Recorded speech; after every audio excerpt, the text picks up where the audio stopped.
Se tivesses ligado 1 minuto antes, tinha já tido o momento alto do programa.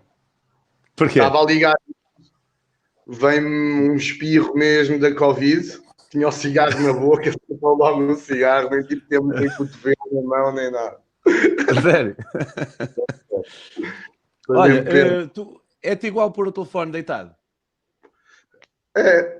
Agora, sim, estou aqui, está a carregar, porque cheguei com isto a níveis de bateria mesmo deploráveis, e estou aqui a carregar um bocadinho para depois poder andar com o telemóvel. Ok, onde é que foste? Onde é que andaste? Fui a Lisboa, fui sentir um bocadinho como é que é o medo da epidemia numa cidade, porque aqui onde eu estou a viver não sentes nada e eu sinto-me um bocado negligenciado por isso. Então fui Enquanto até ali. jornalista ou enquanto pessoa? As duas coisas, mais enquanto jornalista, acho eu. Mas sentes-te negligenciado por... Não sei se percebi. O que é que queres É dizer? assim, aqui no Baleal não sentes a carga emocional, de medo da Covid. Ok. Praticamente não a sentes. O Conselho está sem casos, Sem casos nenhuns? nenhuns neste momento, sem casos ativos. Uau. Há muitos conselhos sem casos. Deve haver alguns. Mas... Deve haver alguns. No total, desde que começou o surto, aqui houve 8 casos. E entre os que recuperaram e os que correram mal, neste momento não há casos ativos. E então, como é um ambiente também de praia, muito fora, não é? Ao ar livre, as pessoas andam sem máscara, não há um clima de medo muito grande aqui. E sempre que vou a Lisboa sinto uma diferença enorme. E tu, estás com medo? Nem por isso. Não, nem por isso, mas muito por isto que eu estou a dizer, porque desde o início que estou aqui, desde o início que estou aqui, e então nem as pessoas que estão à minha volta sentem muito esse medo. Ok. Tens tido muito trabalho? Não... O quê? Tens tido muito trabalho? Em abril consegui manter mais ou menos o nível de trabalho e de rendimento que costumo ter. Em maio está a ser mais miserável. Tu fazes mais trabalho de... ganhas mais como jornalista ou como fixer ou como... Como é que é a Ganho, vida de um jornalista? Nesse aspecto. diria que ao todo os valores são parecidos, mas não se compara o valor que recebo como fixer, que é maior, pelo trabalho que faço, do trabalho do dinheiro que ganho para fazer uma reportagem. É mais baixo. Yeah. Tu trabalhas, tu fazes, tipo, vem uma revista e vem ter contigo e diz, olha, queremos fazer uma cena sobre não sei o quê. E tu aceitas ou rejeitas? Ou... É muito em dois moldes diferentes, que é ou eu proponho, mando um pitch com 3 ou 4 ideias e eles interessam-se por uma ou duas, percebes? E mandam-me avançar. Ou eles ligam-me com um trabalho que têm em mãos e que ou a redação não tem capacidade para fazer, ou eles acham que eu sou que aquilo tem a minha cara e enviam-me para eu fazer. E em relação a essas, tens sempre depois a liberdade de aceitar ou rejeitar esses trabalhos. O que acontece quando há crises económicas, e nós já atravessámos uma, e eu estou a ver que vai acontecer exatamente a mesma coisa, é que os jornais e as revistas sentem muito essas crises. E durante esses períodos, os jornais e as revistas mandam muito pouco trabalho. E eu, na crise de 2012 e 2013, consegui aguentar-me sem emigrar, tive a ponto de, por causa dos trabalhos como fixer, que me conseguiram aguentar aqui, principalmente como Portugal era um dos países que estava sob julgo da Troika, havia muito interesse de cadeias de televisão internacionais sobre a resposta de Portugal à crise económica. E eu consegui trabalhar com algumas dessas estações televisivas e consegui aguentar-me. Pelo que eu estou a ver, já só por esta pequena amostra, sinto que vai haver também uma crise nos jornais e nas revistas brevemente. E isso assusta-me um bocado, porque desta vez Portugal não é diferente dos outros países, ou seja, não vai haver um apetite dos mídias internacionais para virem a Portugal ver como é que Portugal está a responder ao coronavírus. E então ainda não estou em pânico, mas começa-me a preocupar um bocadinho. Eu também estou com a minha sustentabilidade completamente em xeque, porque, como sabes, eu passo o verão nas praias a vender livros e é a minha galinha de ovos de prata. É a tua maior rendimento neste momento. Opa, num ano como este, é sempre a maior. Já é a maior há vários anos. Mas num ano como este, em que eu lancei um livro novo... Fizeste 2 verões. Já fiz 3 verões. Vendi 500 no primeiro, 800 no segundo e 950 no terceiro. O meu pai diz que eu não devia dizer estes números nem nada, mas pá... Mas em público. Sei lá, não sei.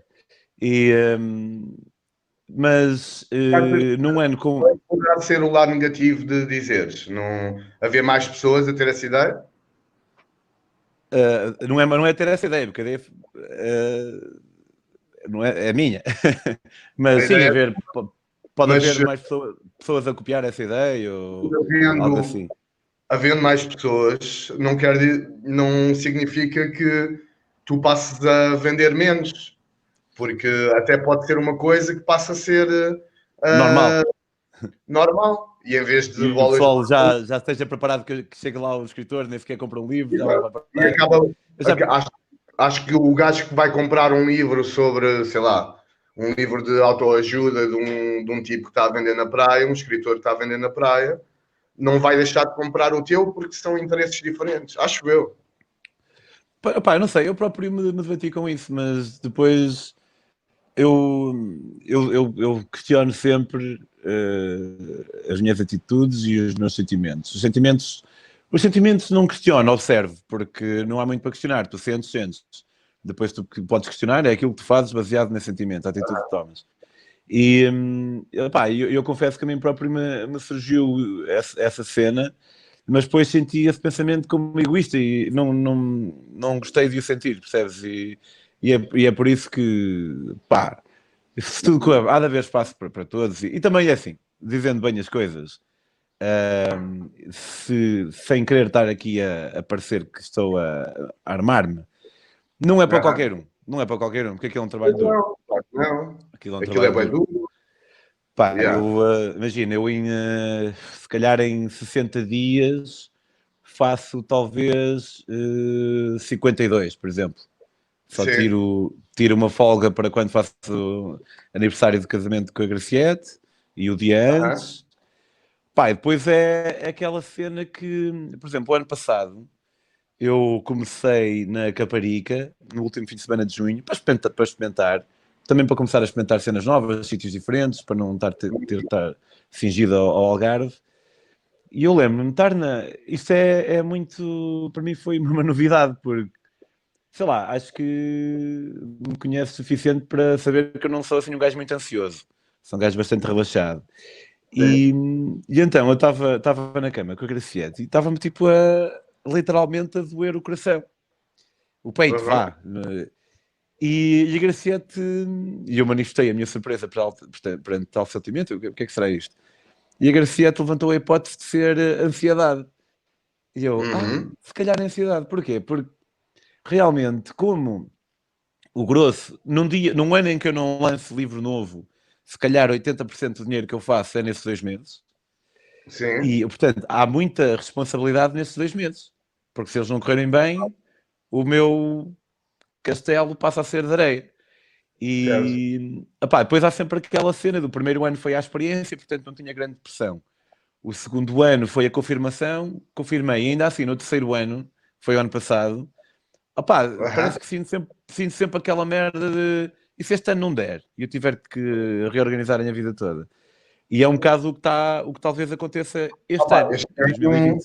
este ano é capaz de ser mais chato, porque como há todas estas regras, este sentimento de receio perante o outro e não sei o quê, se calhar vais ter um bocado as pessoas um bocado mais com o pé atrás, um bocado mais receosas da interação, mas eu acho que vai haver gente nas praias, acho que não vais ter esse Não, problema. não, vai haver gente nas praias, mas, por exemplo, a partir do momento em que há uma lotação, e não sei, tu és gajo para ir às praias do Algarve mais desertas e assim, mas não sei se já foste, por exemplo, a Manta Rota ou a Quarteira. A Quarteira é uma praia que eu vou deixar de ir, que não... É uma cena engraçada, sabes? Notares que há, Já, há claro. diferentes níveis de sucesso em praias. E Sim, sim. Quarteira é das piores e, tragicamente, é onde eu estou baseado. Aham. Mas, por Mas exemplo, é uma praia... incrível que Portugal tem tanto cultura de praia que quase consegues fazer retratos sociológicos dependendo da praia onde estás, a nível Oh, podes de, crer. de zonas geográficas que vão para essa praia, de classes sociais. É muito interessante. Sim, eu acabo por fazer um... É inevitável a fazer uma espécie de estudo sociológico amador. Sim. Porque, pá, há praias para onde vai mais pessoal. Assim, não é estar aqui a ser classicista, mas as pessoas que têm um menor grau de educação tendem a ler menos. Acho que isso é um dado.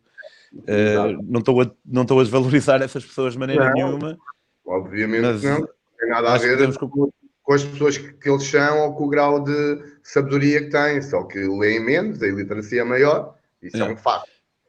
yeah. Opa, e eu noto, por exemplo, em Quarteira acontece vender muito pouco. E opá, depois às vezes imagina, estar tipo meia hora ali sem vender nenhum livro. Isto não acontece, mas isto é uma das cenas mais frustrantes, que é, estás há meia hora sem vender nenhum livro, 40 minutos, apanhas alguém, um grupo, o pessoal, tipo, bem entusiasmado com a tua história, bem entusiasmado. Estou ali, tipo, meia hora com eles e penso, pá, se calhar vou vender só um livro, mas pá, que se lixe, os gajos estamos aqui a ter um bom momento, e depois no final não compro nenhum. E é óbvio que ninguém me deve nada. Pois, Eu não disse que lá porque eu estou aqui agora tenho que comprar o livro. Mas sinto que às vezes as pessoas não têm muita sensibilidade para perceber que eu estou a trabalhar. aham. Percebes? Tipo, às É vezes o pá, pessoal, tipo, pá, olha, nós não queremos perder o teu tempo. claro. É que estás para já estás num ambiente em que favorece a ideia de que não há trabalho, não é? Porque está toda a gente num momento de lazer.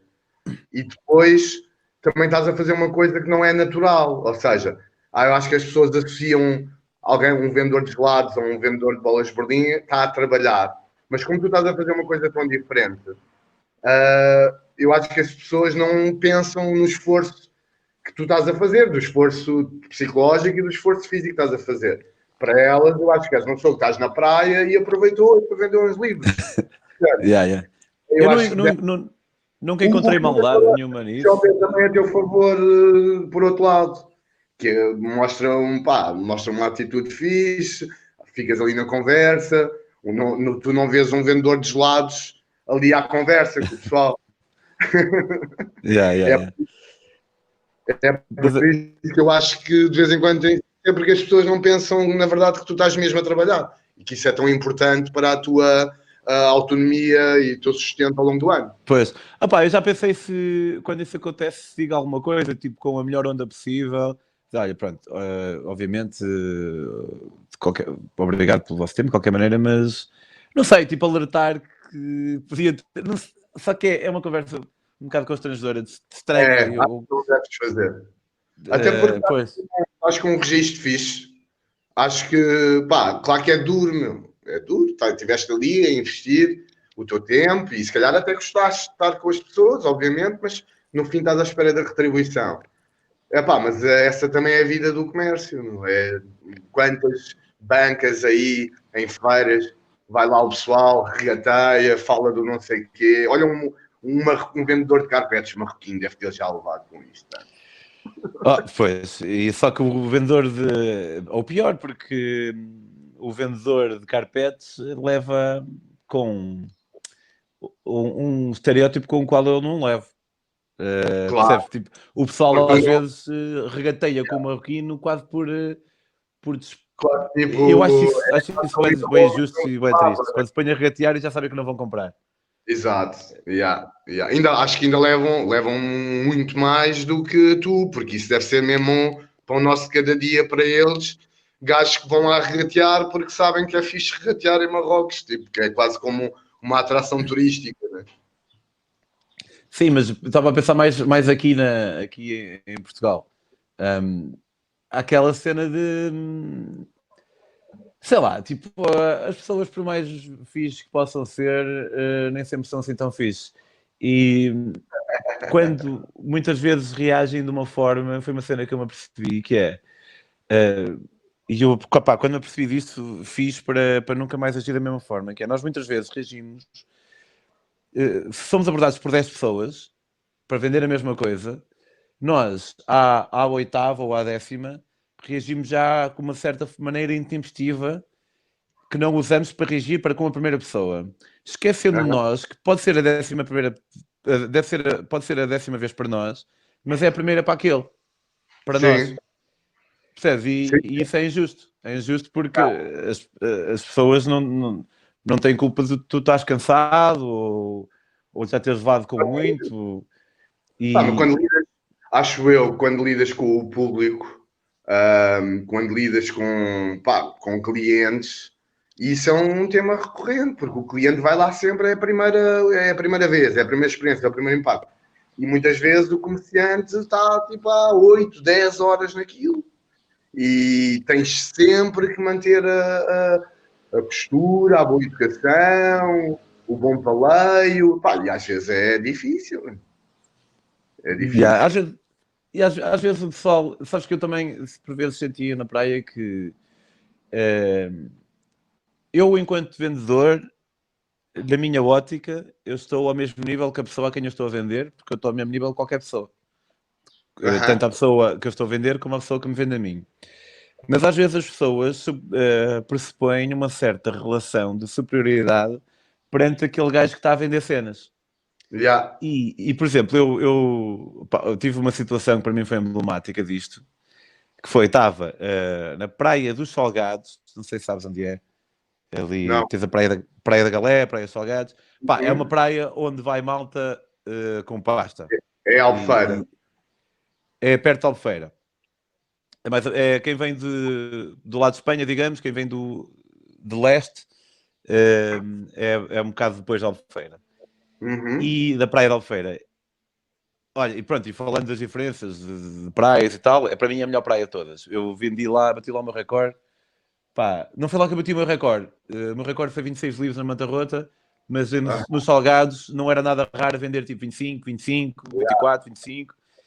E estava lá uma vez a vender um livro, um senhor. Epá, depois a cena também que eu reparo é que é evidente, é vender livros nas sombrinhas vende-se muito melhor do que nos outros sítios, porque nas sombrinhas, a partir de quem tem dinheiro para as sombrinhas também tem claro. dinheiro para um livro.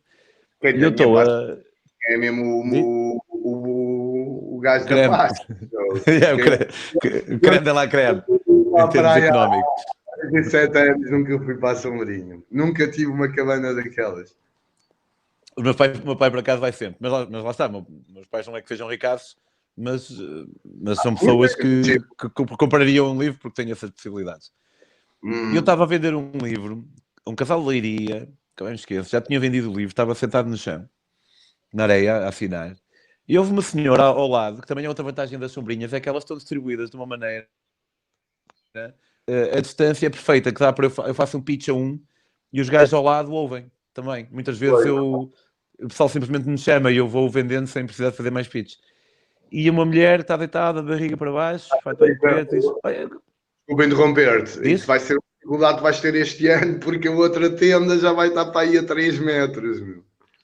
Pois, é outra dificuldade. Também este ano não vou poder pôr o livro na mão das pessoas. Que quando eu Yeah. ponho o livro na mão das pessoas, tipo, podes ver se quiseres sem compromisso, a partir do momento em que eles pegam no livro, é bom caminho. Depois E a tens de senhora pôr o está. livro em quarentena. Meu. Pô. vou tê-los dentro de sacos plásticos, devidamente higienizados. Mas Pá, vou dar uma continuaste. melhor, vamos ver. Sim. Epá, e a senhora estava ao lado e ela disse: quanto é que é o livro? É 15 euros. E eu disse: é 16, mas eu na praia faço um desconto para 15. Se não tiverem 16.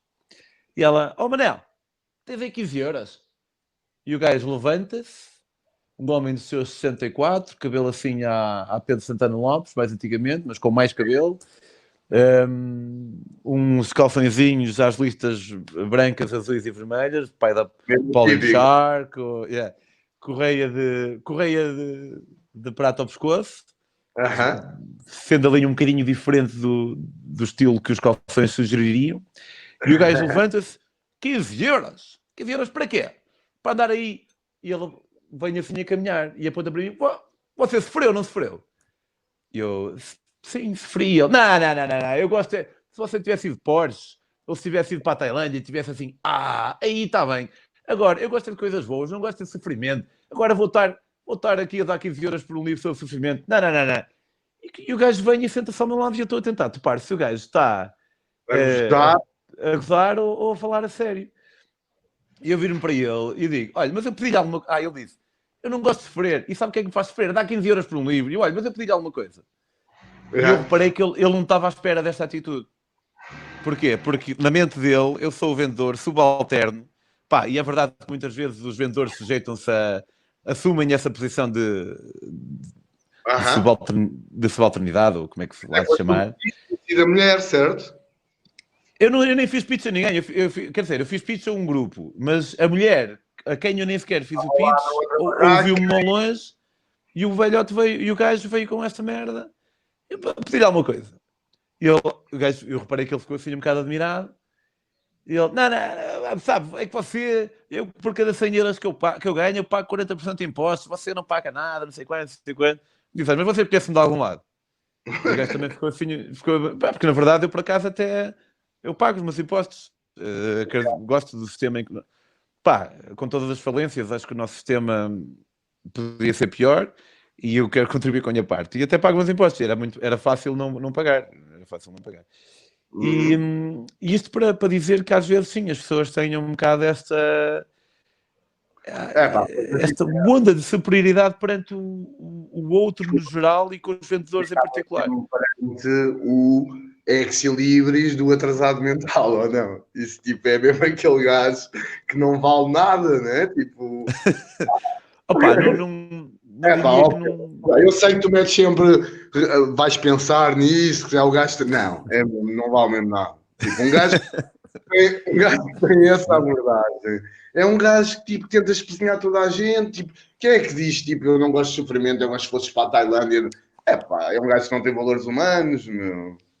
Não sei, mas tu achas mesmo. Não, mas é um gajo que está cego, está enganado, meu. Vive numa bolha e não entende. Vive na bolha dele e vê o mundinho dele só. Tipo, é isso. Mas tu achas que há. Eu degladiei muito com esse conceito, que é se realmente há pessoas. Eu sei que há, atenção. Mas se há assim tantas pessoas que não têm valores humanos. Eu acho que a nossa sociedade, a sociedade que nós construímos e que foi nesse sentido da globalização selvagem e do individualismo extremo, que são valores da sociedade ocidental nos últimos 30 anos, pelo menos, puxam-te muito para tu veres o mundo a partir da experiência que tu tens e a partir do teu eu. Porque a sociedade é baseada no ego. A nossa sociedade é muito baseada no ego. E há pessoas que, mesmo vivendo nessa sociedade, conseguem expandir e, apesar de terem isso, porque faz parte, não é? Conseguem ir além disso e entender muitas outras questões e entender o outro. E há pessoas que ficaram mesmo presas a essa coisa de subir, do eu, estou-me a cagar para o sofrimento dos outros, interessa-me ao bem-estar, ou de género, o mundo já é tanto sofrimento que vou-me desligar. Há muito essa coisa, vou-me desligar e vou viver a minha vidinha. E quer queiras, quer não, a vida comunitária, ancestral e histórica não é assim. Nós somos um ser gregário, comunitário. Tu, antes das megacidades e desta industrialização extrema e da globalização, um problema na comunidade era um problema de todos. E Sim, mas era... eu também não sei muito bem qual é o equilíbrio ideal, porque, ou melhor, eu posso imaginar, mas não sei se é uma sociedade assim, porque eu lembro-me, esta merda foi como, eu estava em Bissau e estava lá num cafezito a escrever e ao meu lado estava um indiano que meteu conversa comigo. E o gajo, pá, eu contei-lhe o que é que estava a fazer, estava a pedalar por África e tal, e o gajo disse, mas ele não disse isto a criticar, ele disse isso a observar. Vocês, os europeus ou ocidentais, não me lembro o que é que ele disse agora, vocês são assim, vocês vivem para vocês mesmos.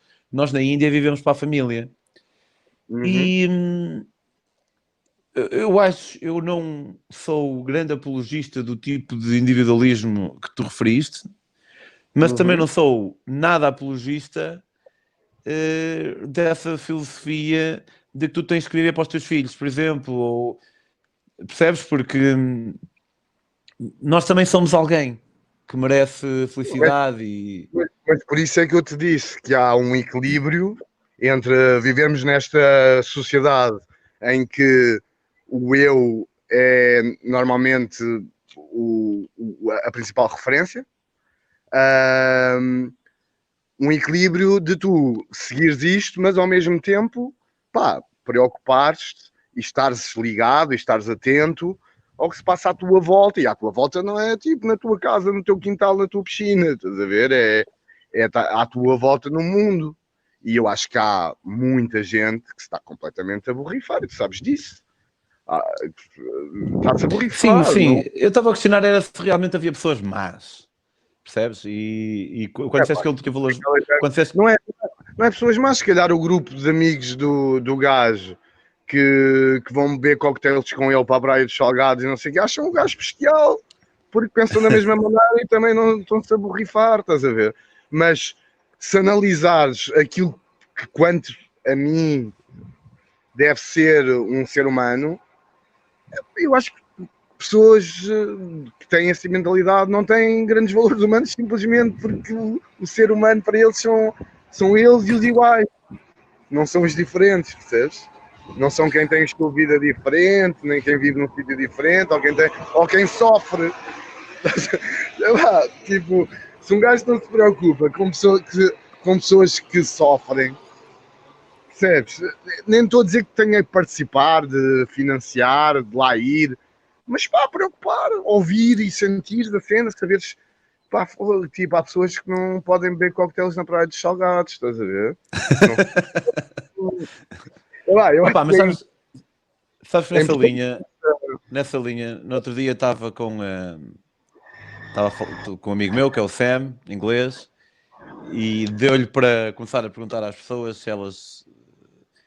Opa, não sei se era se achavam boas pessoas ou quão boas pessoas se achavam. Era um valor que eu disse que me achava de 0 a 10 uma boa pessoa em 6,5. Porque e a ver se tu percebes aqui a minha cena.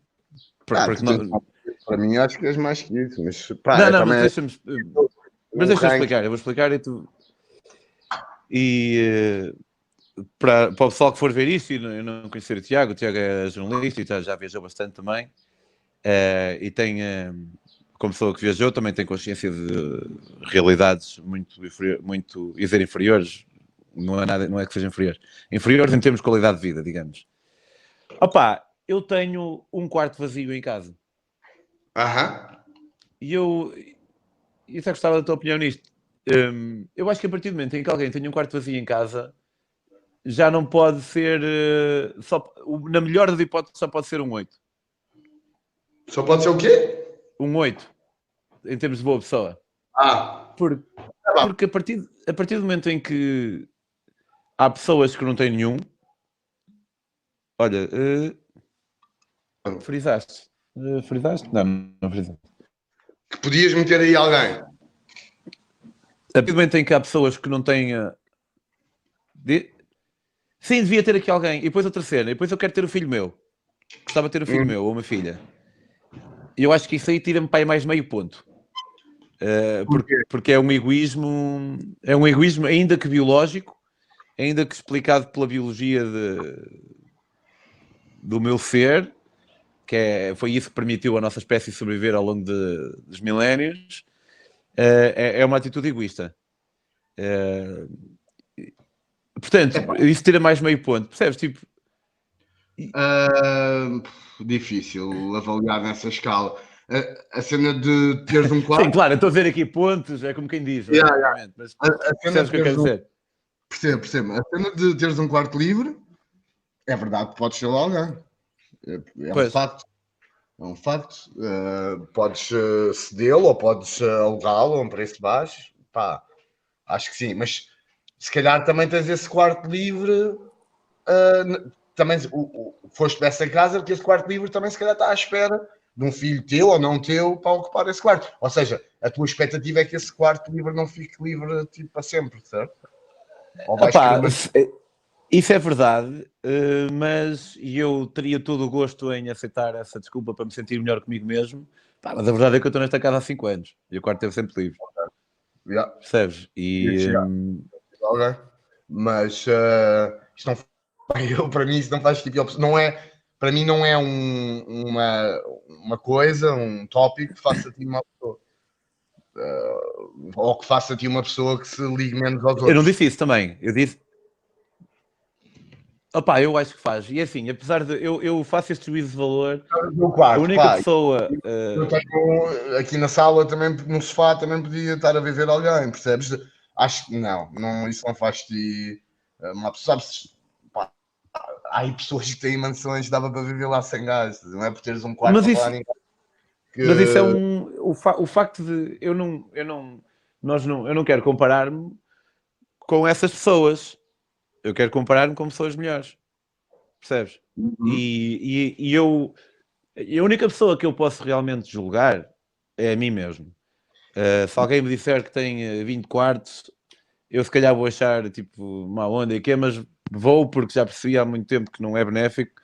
Não vou julgar, pá, não conheço mas a realidade inteira da pessoa. porquê é que não metes alguém? Diz? Porquê é que não metes alguém no quarto? Pois a questão é assim, na verdade eu tenho 2 quartos. Está, um quarto está ocupado, tenho 2 quartos livres, mas um já não está livre, percebes? Mas depois o. Ah pá, é que a cena é também. E é que entra o egoísmo, que é. Pá, eu e a Garciete temos aqui a nossa vida e curtimos e é a nossa casa e se calhar ia ser um bocado disruptivo para a vida que nós imaginamos, não ia ser tão íntimo. Só que a questão é que eu não acho que a minha intimidade ou o meu sentido de prazer, porque acaba por ser um bem supérfluo, o sentido de prazer, ou se devesse, idealmente, atenção, se devesse sobrepor a um bem básico de outrem. No entanto, aqui estou eu. Percebes? Sim, mas E isso, não isso divide-me bué, meu. Isso, eu penso repara, bem nisso. repara, tu tomaste essa decisão porque achas que viverem os dois aí em casa, essa intimidade vai beneficiar a tua relação com a Graciete. Vai, E, opa, vai. e Acho que sim. então, espera aí, então não estás a fazê-lo gratuitamente, estás a fazê-lo em prol do bom funcionamento da tua relação com a Graciete, da felicidade da Graciete e da tua. Sim, mas E o nosso amor não sairia afetado disso. Quizá até seria fortalecido, não sei, mas. não sabes, né? Mas a cena é, a partir do momento em que uma pessoa pode. Apesar de eu perceber o teu argumento, se me permites rebatê-lo, a mesma lógica pode ser aplicada a. Ah pá, mas a minha felicidade depende de eu ter um carro maior. Ou seja o que for. E pá, e aí vale tudo. É pá, sim, Porque. não é É, igual. Não é igual. Não é mas é a mesma igual. lógica. Não, não é. E É a tu mesma sabes que lógica. não é, Pode ser exagerado de uma forma que deixe de fazer não é, sentido. não é. Porque o carro maior, desde que não tenhas a necessidade de o ocupar, é supérfluo. O facto do sítio onde tu vives, é a tua unidade habitacional E isso não é de agora. A privacidade entre casais foi uma batalha que se teve, não é? Porque tu repara que em muitas sociedades a mulher casa, é obrigada a ir para a casa dos sogros e sofre a vida toda. E houve uma batalha da parte até do movimento de emancipação feminina para sair desses agregados em que havia uma total falta de privacidade para o casal, havia vozes mais fortes que oprimiam muitas vezes o casal mais jovem, principalmente a mulher, para o casal ir poder viver sozinho com privacidade. Se tu imagina que tu metias aí alguém que destabilizava completamente a tua harmonia com a Graciete.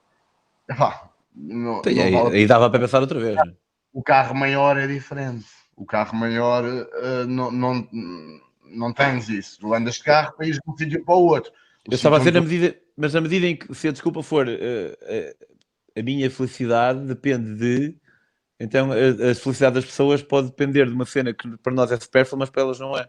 Se calhar para ela acha que não é supérfluo ter um carro melhor, porque depende, não é? Depende do que é. O carro é um transporte, a casa é o sítio onde vives. O carro ser maior não impacta em nada a tua existência. O facto de viver. Mas é esse o meu ponto. Não impacta a minha e não impacta a tua. Partilhada. Tu já vives com a Gracieta em casas partilhadas? Não. Não. Pá, agora temos alguém num quarto, mas não. Mas não viveste anos com a tua mulher ou namorada numa casa partilhada. Não. É uma merda.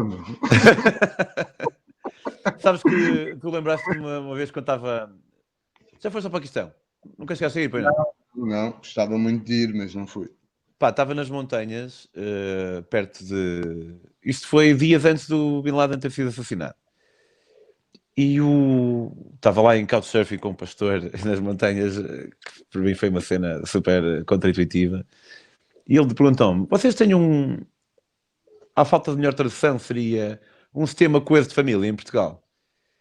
E eu não sei, um sistema coeso de família. E eu não sei o que é que isso quer dizer. E depois ele explicou-me e ele disse-me: pá, eu não estou a dizer que isto é em todo o Paquistão, mas pelo menos não é raro. Ele disse-me, por exemplo, quando o meu filho se casa, quando alguém se casa, o casal vai viver para a casa dos pais do homem. Certo. E eu ok. Então, e se o teu filho se casar em Lahore, por exemplo, Lahore é 30 horas de autocarro. E se o meu filho se casar em Lahore, ele fica lá e a esposa dele vem para cá. Pois. Isto é bué demorado, não é? Na Índia, no Paquistão e no Bangladesh, isso é uma pedra basilar da instituição família. E, aliás, é por isso que muitas vezes os casamentos são tão dramáticos nesses países, porque o casamento acaba com a saída da mulher de casa dos pais para ir, muitas vezes, para a casa de um tipo que conheceu naquele dia. Porque num casamento arranjado, muitas vezes eles conhecem-se no dia do casamento ou tiveram às vezes ali tipo uma apresentação, assim uma coisa. Imagina a carga emocional da família e da mulher, vai para tipo uma casa de um desconhecido e em que o chefe de família passa a ser não é o marido, é o pai do marido.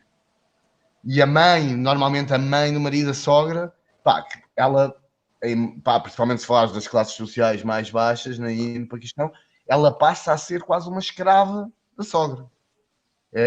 A sogra dá-lhe as ordens dos trabalhos domésticos que tem de fazer a partir dali. Epá, e é pesadíssimo. Isso, às vezes o pessoal coíbe-se um bocado de criticar aspectos de outras culturas porque tem medo de ser percepcionados como preconceituosos. E eu acho que, paradoxalmente, o maior preconceito é nós coibirmos de criticar aspectos de outras culturas que nos parecem errados. Exato. Que é tipo, se algo acontece aqui e eu acho fleiro, eu critico. Eu acho que a verdadeira é óbvio que a crítica de uma cultura que não se conhece deve sempre vir com a noção de que nós não a conhecemos. Deve sempre haver isso deve estar sempre presente. Opa, mas há cenas que são gritantes, tipo, estive na Arábia Saudita, não sei se sabes. Sim, Fui ainda não lá, falamos. estive lá um mês e epá, foi uma experiência muito interessante, como deves imaginar. E sabes, eu até te mandei mensagem enquanto estava lá. Não, eu sabia que tu tinhas ido à Arábia Saudita, ainda não ouvi foi nada da tua viagem lá. Na Arábia Saudita, Bom, Nunca experimentei. o, é o país mais exótico onde eu já estive, meu, acho eu. E, epá, e conheci, já tinha passado pai, por, sei lá, 15 ou 18 países muçulmanos. E só que a cena da poligamia masculina nunca tinha falado com ninguém. E isso levou-me a crer que era uma cena que estava em desuso. Eu sabia que era legal, mas levou-me a crer que era uma cena que estava em desuso. Na Arábia Saudita não encontrei, pá, num mês encontrei várias pessoas. Opa, e isso deixou-me a pensar no quão injusto. Opa, já viste o que é? Imagina, é que nenhuma das esposas está bem. Pois, claro Porque que não. és a primeira esposa e pá, casas com o teu marido, seja o casamento arranjado ou não, e depois és eventualmente substituída por alguém, nem que o gajo queira ser o mais justo possível dentro desta injustiça, casas com alguém, o gajo casa com outra pessoa e de repente é 50%. Se for bom para ti, que passes apenas a passar 50% do tempo com o teu marido, isso já é sintomático de algo mau, que a partir das pessoas não querem isso. Depois vem outra, e depois vem outra, idealmente. Eu acho que eu conheci um gajo só com 4, acho eu. A maior parte do pessoal que eu conhecia tinha 2 ou 3. Epá, eu acho que isto é de uma... No mundo muçulmano está bem relacionado com a pasta que tens. Sim, convém, não é qualquer pessoa. Há mais gajos com pasta. É, claro, é bem óbvio, mas não tinha pensado nesse pormenor. Mas é de uma brutalidade tremenda, meu. E eu não posso. Se ainda ao menos ambos se pudessem casar mais que uma vez, aí ao menos sempre era paritário e as regras eram iguais para todos. Mas mesmo que assim fosse, haveria. É como a burca não ser obrigatória. A burca não é bem a burca, mas é como o niqab total, não é obrigatório na Arábia Saudita. No entanto, no entanto, é lutado por grande maioria mesmo. sim, e a pressão social, mano, social e familiar é quase tão importante quanto uma lei, não é? Porque, pá, e a mim, eu fui com o João Mourinho, não sei se sabes quem é, eu gastei uma página que ele fala da Sun. Sim, já li várias coisas dele, mas não o conheço pessoalmente. Pá, e nós no início tínhamos uma... Porque acho que foi o primeiro país muçulmano dele. Gravaste o documentário? Nós gravamos o comentário, agora está em edição, mas agora os gajos estão em layoff, portanto atrasou um bocado. Mas nós levamos um videógrafo e acho que vai ficar fixe, porque a nossa experiência foi fixe, fizemos quase tudo à boleia, tivemos em sítios altamente, não conseguimos, se calhar tu ter-te-ias esforçado mais, por exemplo, para falar com mulheres, sabes? Tipo... É muito difícil, é muito difícil. É muito difícil. E nós tivemos uma experiência uma experiência tão incrível que para partilhar no documentário vai ter que ser com todos os cuidados para salvaguardar tudo e todos. Mas nós fomos a uma festa. Sim. Em Jeddah. Naquelas festas do deserto e não sei o que é que eles fazem. Não. Nós fomos a uma festa, foi numa casa. E é tipo... Trator. Já e aí, mesmo nessa festa em que teríamos a oportunidade de falar com pessoas que não estão absolutamente apaixonadas por o MBS, como toda a gente parece ser. Tipo, eu conheci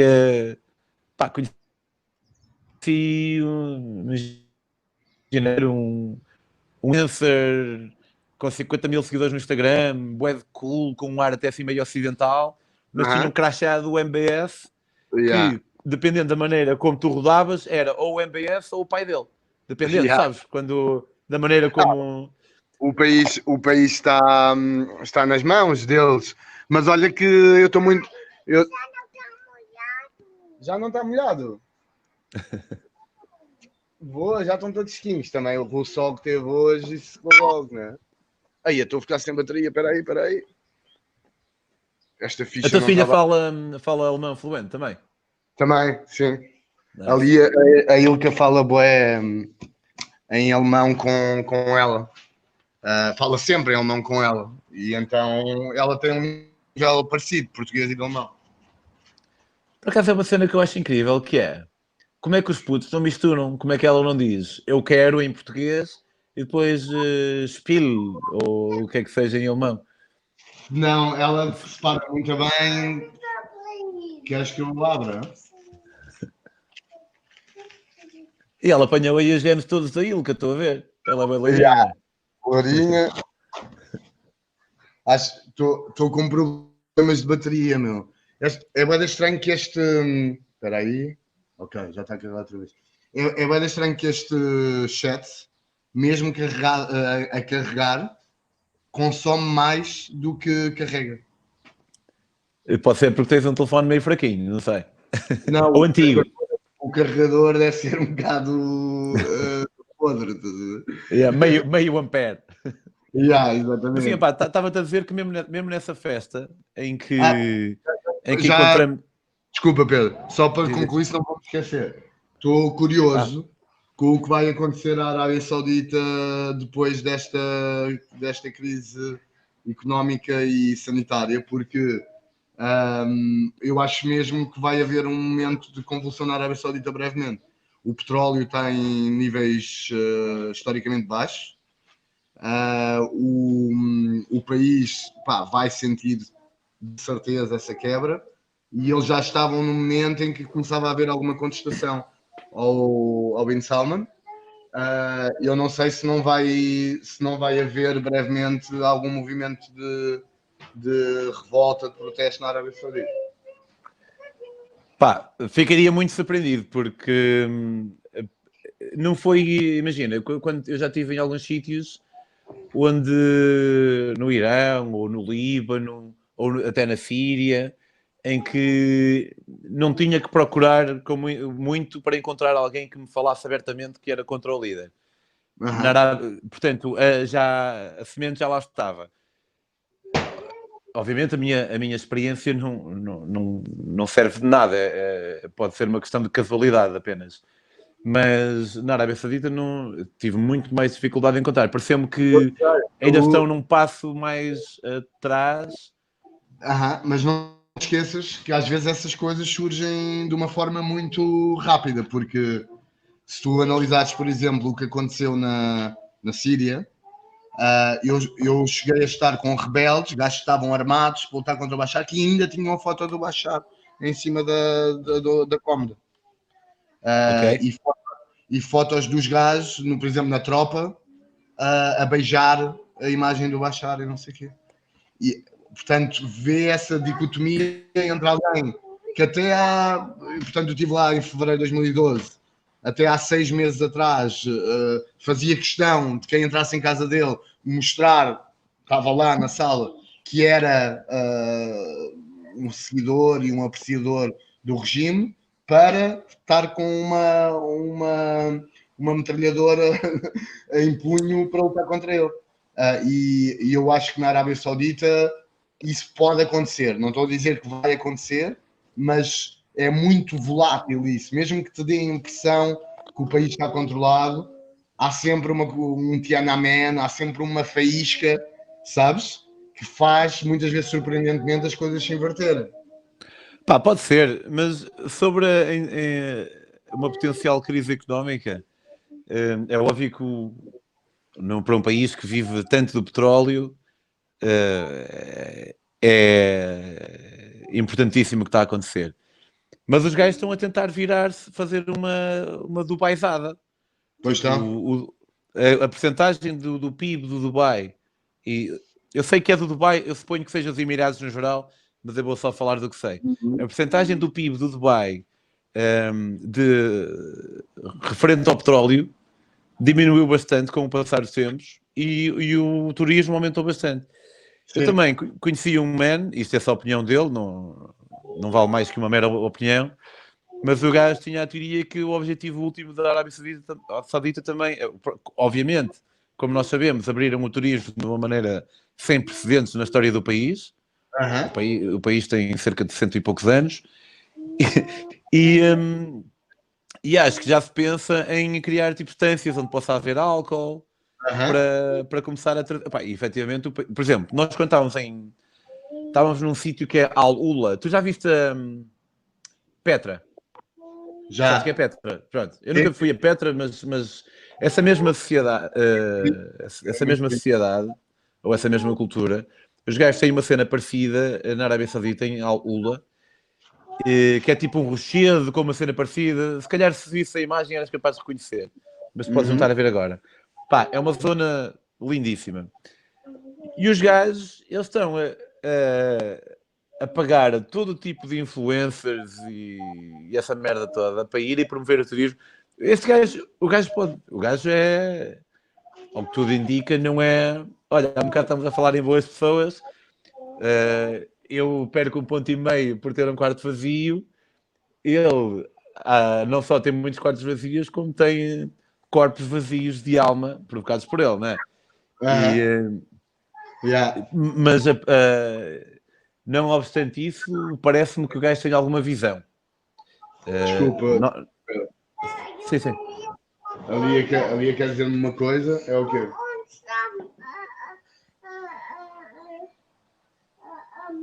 Onde está a mamãe? Está lá em cima. Não, está no quarto. Mamãe está ali no quarto. Desculpa. Não, pá, estava a dizer que, e obviamente, eu não estou a defendê-lo de maneira nenhuma. Estou só a dizer que o gajo tem alguma visão. Não estava preparado para o Covid, como ninguém estava. Mas a longo prazo a ideia era a Arábia Saudita deixar de depender tanto do petróleo. Pá, a questão é que eles não estão sozinhos nisso e apesar de eu ainda não ter lido tanto quanto gostaria disso, aquela rivalidade, e mais rivalidade, aquele conflito latente com o Qatar, faz com que se calhar só haja no futuro poleiro para na região. E as coisas... Só haja quê? Desculpa. O quê? Só haja? Poleiro para um. Poleiro para um, ok. Sim. E as coisas estão bem acesas, já há 3 anos, entre os Emirados e a Arábia Saudita e o Qatar, exatamente para quem é que vai conseguir ter o poleiro no pós-petróleo. Porque eles já perceberam que acho que a Covid agora veio acelerar o processo, mas a transição estava a acontecer. E a transição parece-me óbvia, da eletrificação e isso tudo, e eles estão os dois, eu acho que estão os dois a tentar competir para fazer essa transição em primeiro lugar. E sinceramente, são pesos pesados tão grandes que eu não consigo perceber quem é que vai lá chegar. Mas o Qatar acho que está um passo à frente a nível de abertura para o exterior, né? Vai ter agora Mas porquê é que achas só há lugar para um? Porque acho que só vai haver lugar para um porque eles estão, exatamente porque essas duas potências estão a ver se aniquilam uma a outra. E o Qatar está muito ligado ao Irão, os Emirados estão muito ligados à Arábia Saudita, e ou através de guerras proxy, ou mesmo através de um conflito entre estas potências, eu acho que mais tarde ou mais cedo a coisa vai estalar ali. Porque a tensão é muito grande. Há embargo total.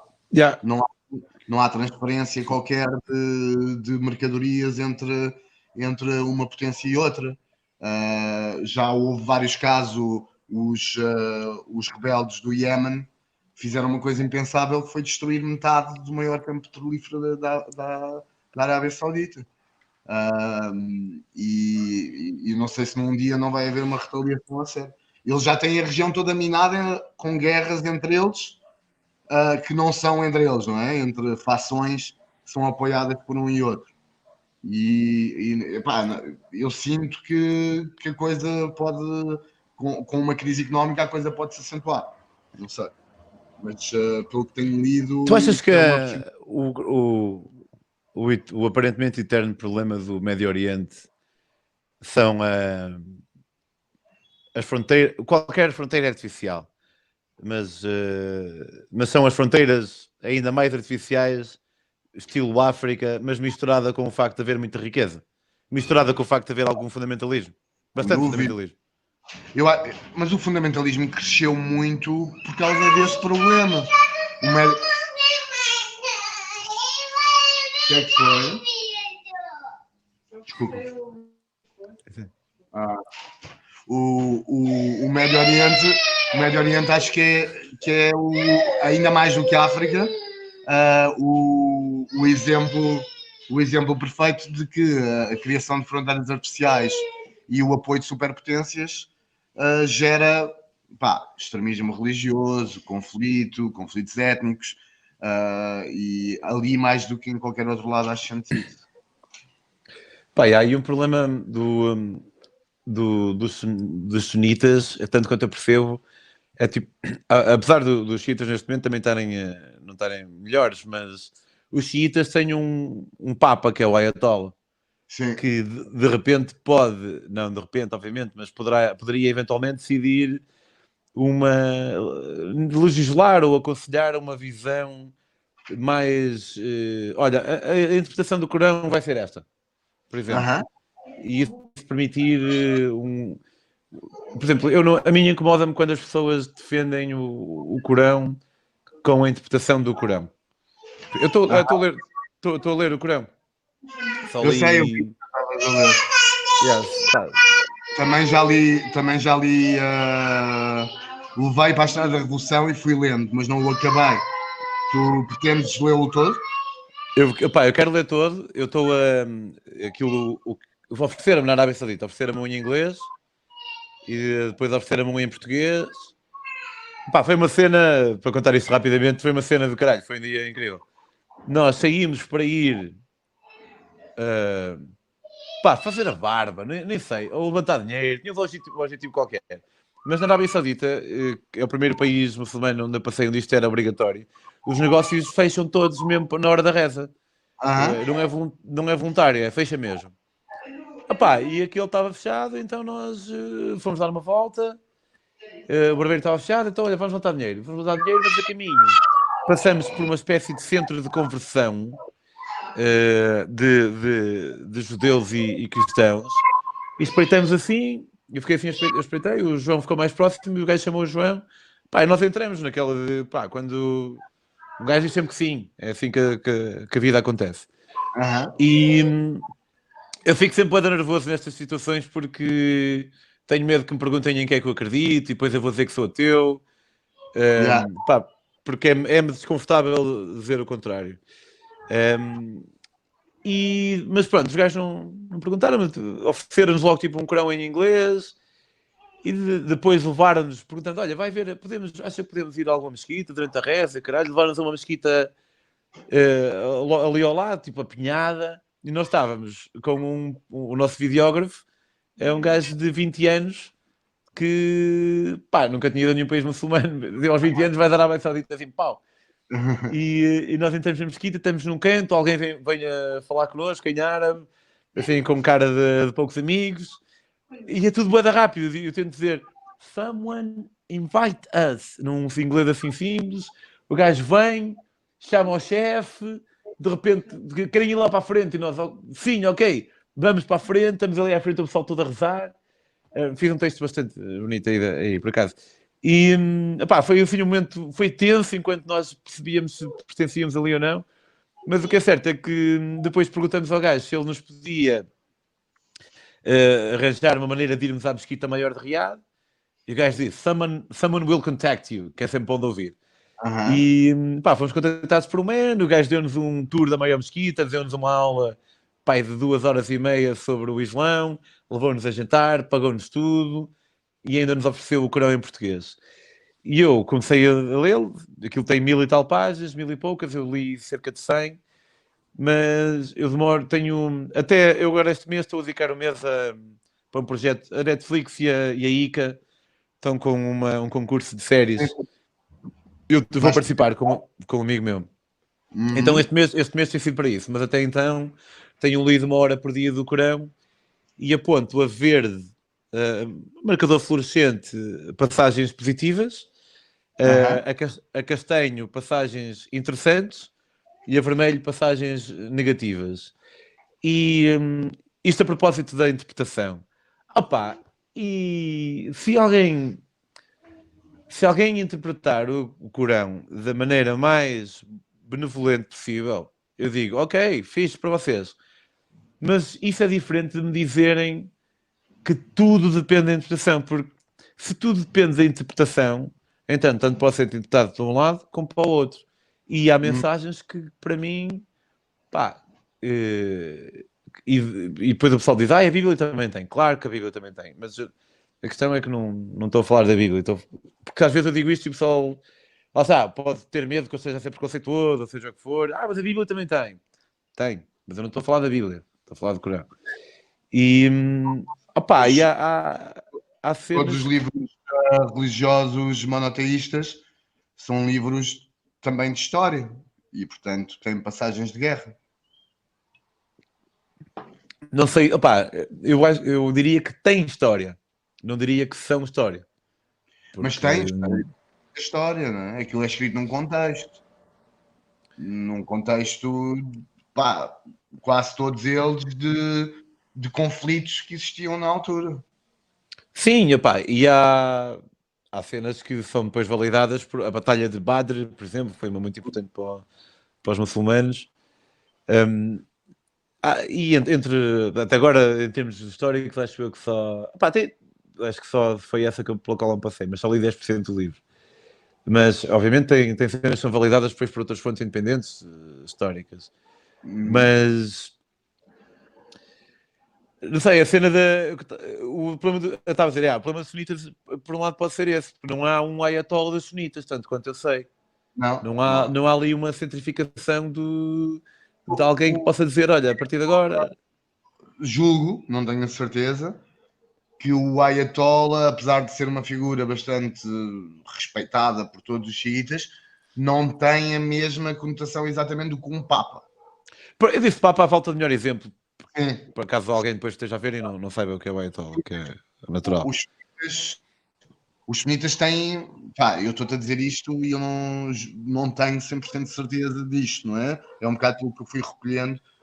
Os sunitas têm o objetivo e o conceito de criar também um califado em que há uma figura de um sheik que controla toda essa região debaixo da lei islâmica.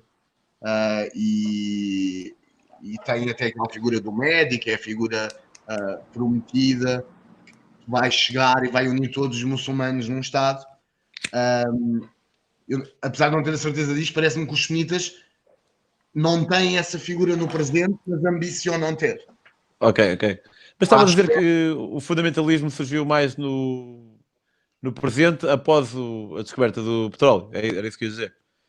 Não, por exemplo, o fundamentalismo sempre existiu. Eu dei-me dos exemplos mais palpáveis que me deram de que o fundamentalismo sempre lá esteve foi a destruição do nariz das Fins no Cairo, que eu, por causa dos livros de banda desenhada, pensei que tinha sido nas guerras napoleónicas, mas não, aquilo foi destruído pouco depois do nascimento do Islão, acho que no século IX, ou assim uma coisa, por um fundamentalista islâmico que não reconhecia a arte pré-islâmica, como o Estado Islâmico destruiu muitos museus pré-islâmicos. E portanto isso, acho que sempre existiram fações radicais, como nas outras religiões, não é? Sempre existiu. Agora, esta onda de extremismo islâmico parece-me que estava bastante controlada nos anos 50, 60, 70, com governos que eram muito ligados ao marxismo ou inspirados pelo socialismo e que estavam apoiados por potências ocidentais ou do outro lado, na altura da Guerra Fria, pela Rússia, e que depois deste equilíbrio e da queda desses regimes, passou a haver grupos fundamentalistas que, pela religião, tentaram conquistar o poder, como poderia ser por outra coisa, mas é que ali, como há uma grande base de crentes, obviamente, se queres conquistar o poder, acho que o poder político, acho que tendo por base a religião, estás muito mais perto de conseguir. Tu já entrevistaste alguém, há um bocado estamos a falar em uma pessoa, mas agora uma pessoa num nível acima. Já entrevistaste alguém que era mesmo uma pessoa, tipo, que matou pessoas? Ou... Epá, já entrevistei pessoas que mataram várias pessoas. Já entrevistei o sicário do Pablo Escobar, o maior sicário do Pablo Escobar, o Juan Jairo Velázquez, e ele matou 300 pessoas com as próprias mãos e 3 mil pessoas. E matou cerca de 3 mil por ordem dele. E não posso, obviamente não posso considerar este tipo uma boa pessoa. Mas como é que te sentes a estar com alguém assim? Tipo, o jornalista é uma espécie de capa que uma pessoa... Como é que é, assim, como é que é o processo? Eu nunca teria conseguido entrevistar este gajo na altura em que ele era sicário do Pablo Escobar, né? Eu entrevistei este gajo depois de ele ter conseguido um feito inacreditável, que foi ter aguentado 21 anos preso na Colômbia sem morrer. Foi o único gajo do cartel de Medellín que sobreviveu à prisão. E ele saiu e escreveu um livro sobre a vida dele na prisão, que obviamente se tornou um best-seller na Colômbia. E eu entrevisto logo que ele sai da prisão, com ele de certeza em mente de ter uma vida nova e de passar, através da vida dele, conseguir sustentar-se e se ingrar. E acho que ele neste momento tem um canal de YouTube e tudo. E quando saiu da prisão, já ele tinha, acho eu, este plano de fazer render a experiência inacreditável da vida dele, não é? Como assassino e como sobrevivente à prisão. Espera aí. Se ela tem que sobreviver. Exatamente. O que eu te estava a dizer é que, portanto, nesse contexto, foi nesse contexto que eu entrevistei e fiquei altamente surpreendido com... A entrevista foi num centro comercial de Medellín, de manhã, e as pessoas estavam às compras, paravam para lhe dar beijinhos e abraços. Sério? E isso diz muito sobre um país, sobre a corrupção que tem num país durante anos, sobre a força que um Estado profundo tem dentro de uma nação que de facto não tinha governação, que a governação era feita pelos cartéis. E foi impressionante. E depois da entrevista foi ele que sugeriu que a fotografia fosse feita junto à Santa, à Nossa Senhora que protege os traficantes em Medellín, e fomos lá ao altar e ele ajoelhou-se perante a Santa e as pessoas todas a jogar ao lado dele e a abraçá-lo e a beijá-lo e a dizer papai, te quero, papai. E eu fiquei, não, isto não pode ser, isto não pode estar a acontecer. Mas qual é o que é que tu achaste ou sentiste ser a cena na mente das pessoas? Tipo, há uma adoração. Diz. Na mente das pessoas, eu acredito que a maior parte dos colombianos odeia o Pablo Escobar e tudo o que o rodeia, mas tens uma margem, uma percentagem bem significativa de colombianos que têm uma imagem do Pablo Escobar próxima à do Robin Hood, E como a Colômbia, depois da morte do Escobar, continua a ser um país afogado em problemas, não é? Com as Farc, os paramilitares, todo o problema de tráfico e de conflito armado, muita gente ficou convencida de que o Pablo Escobar era melhor como governador, como líder de um país do que os próprios governantes. É num Estado ausente que a figura de um criminoso se consegue impor como líder, porque o Estado não chega às pessoas. As pessoas vivem sem qualquer apoio social. Há zonas da Colômbia onde já depois do Escobar estavam as Farc, mas nunca uma figura do Estado, do regime, foi lá, sequer. Mas E achas então que é uma... Diz.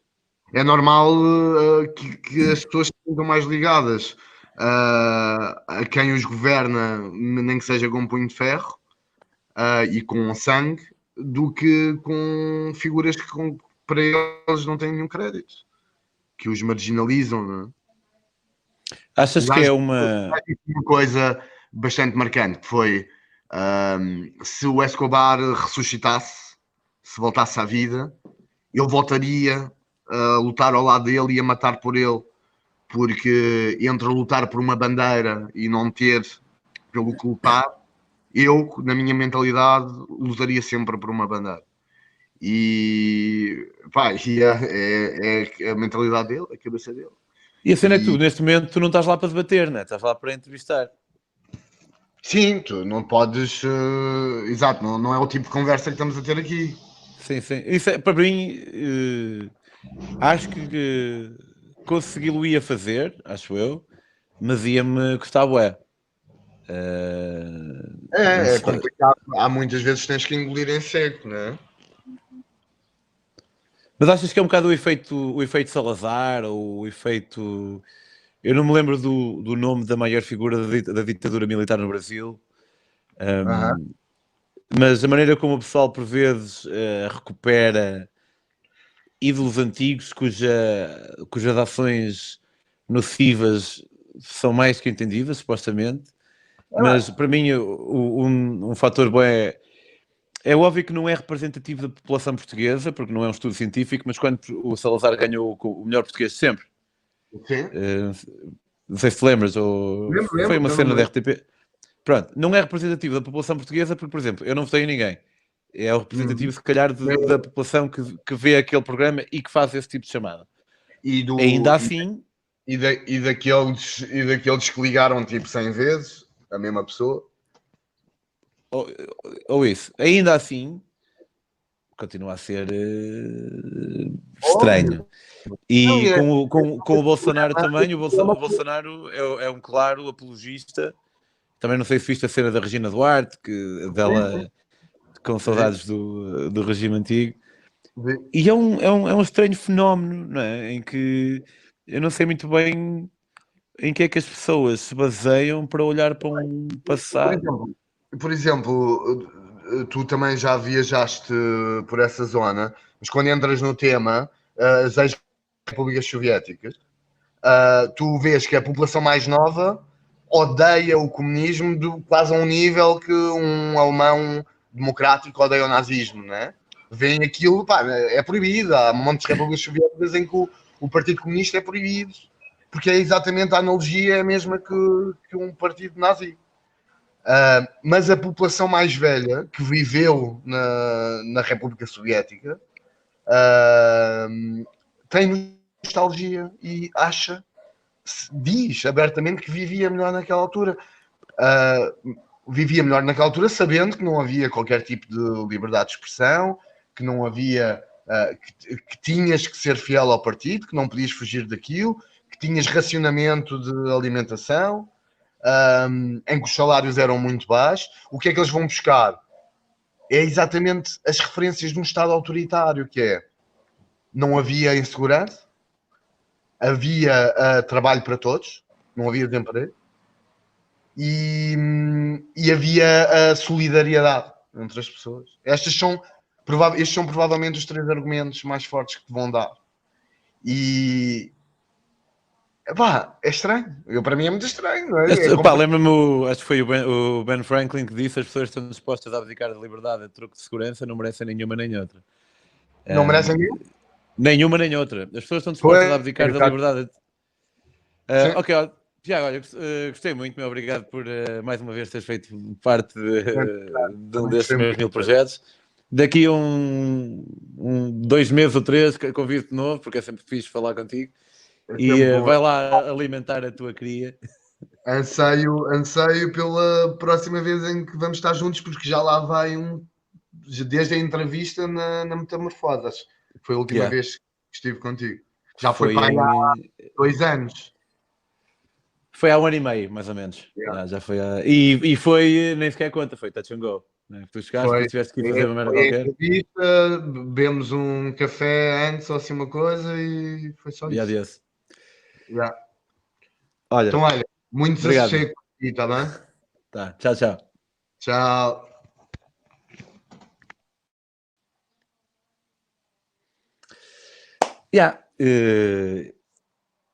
Isto é a ideia deste programa é ser o que foi. Uma conversa em que não há um entrevistador ou entrevistado, mas alguém que fala e ouve, e depois o outro fala e o outro ouve. Eu sinto que há conversas. Obviamente, aquilo que é interessante para mim não quer dizer que seja interessante para as outras pessoas, e o contrário também. O que é interessante para as outras pessoas não quer dizer que seja interessante para mim. Mas eu curto muito este tipo de conversa e que não seja só sobre viagem, porque eu tenho os meus programas de viagem, o meu programa de viagem, então faço ambulante e curto bué, e se depender de mim, falo bué eternamente. Não só o programa, como também tenho vindo a curtir fazer parte da família do Malucoleza, é uma cena também fixe, porque são todos fixe. Mas também, às vezes não, quase sempre, gosto de explorar caminhos mais livres e que não tenham que se fingir a alguém contar uma história de viagem ou assim. Então a minha ideia é ter mais ou menos o tipo de conversa que eu teria com o Tiago, por exemplo, se estivéssemos em casa dele, ou em minha casa, a beber um copo e tomar um café. Obviamente que se calhar com uma exceção de poderá haver uma cena mais íntima que não é necessariamente para partilhar com o público. Para quem viu, obrigado. E obrigado. Não, retiro o obrigado, porque quem viu é porque estava a gostar de ver. Mas pronto, olha, se curtiram, subscrevam o canal e partilhem nas vossas redes e façam essas merdas todas. Eu não sei se este vai ser o primeiro episódio, o segundo, o terceiro ou o quarto. Até agora gravei já 3. E mas tem cenas fixas aí na calha. Tem pessoas interessantes. Não quero convidar. Quero convidar alguém com quem eu saiba ou com quem eu imagine que possa ter uma conversa que seja interessante, como eu disse, ainda que essa definição de interessante seja apenas a mim. Não sei se dá para ouvir, a minha cadela está lá fora a ladrar. Já vai, Dia, já vai. Tchau, tchau.